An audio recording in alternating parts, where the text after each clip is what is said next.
நம்ம திருவள்ளூர் மாவட்ட செய்திகள். திருவள்ளூர் கிழக்கு மாவட்டம் திமுக சார்பில் பொது உறுப்பினர் கூட்டம். திருவள்ளூர் கிழக்கு மாவட்ட கழக பொறுப்பாளர் MSK ரமேஷ்ராஜ் ஏற்பாட்டில் மீஞ்சூரில் நடைபெற்றது. இதில் சிறப்பு அழைப்பாளர்களாக கழக அமைப்பு செயலாளர் RS பாரதி மற்றும் சிறுபான்மை நலன் மற்றும் வெளிநாடு வாழ் தமிழர் துறை அமைச்சர் ஆவடி சாமு நாசர் ஆகியோர் கலந்து கொண்டு கட்சி நிர்வாகிகளுக்கு ஆலோசனைகளை வழங்கினார்கள். அதனைத் தொடர்ந்து பேசிய RS பாரதி கூறுகையில், வருகிற 2026 சட்டமன்ற தேர்தல் கட்சி தொண்டர்கள் ஒற்றுமையாக செயல்பட்டு 236 தொகுதிகளையும் கைப்பற்ற வேண்டும் என்று உரையாற்றினார்.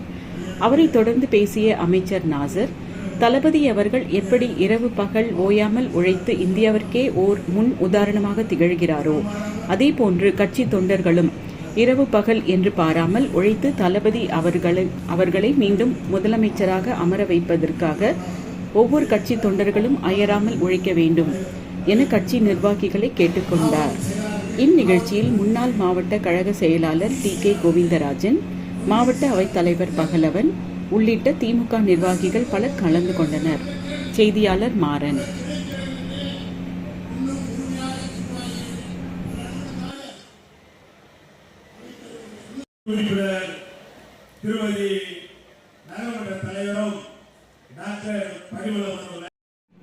இது போன்ற செய்திகளை காண எங்கள் சேனலை லைக் பண்ணுங்க, ஷேர் பண்ணுங்க, சப்ஸ்கிரைப் பண்ணுங்க.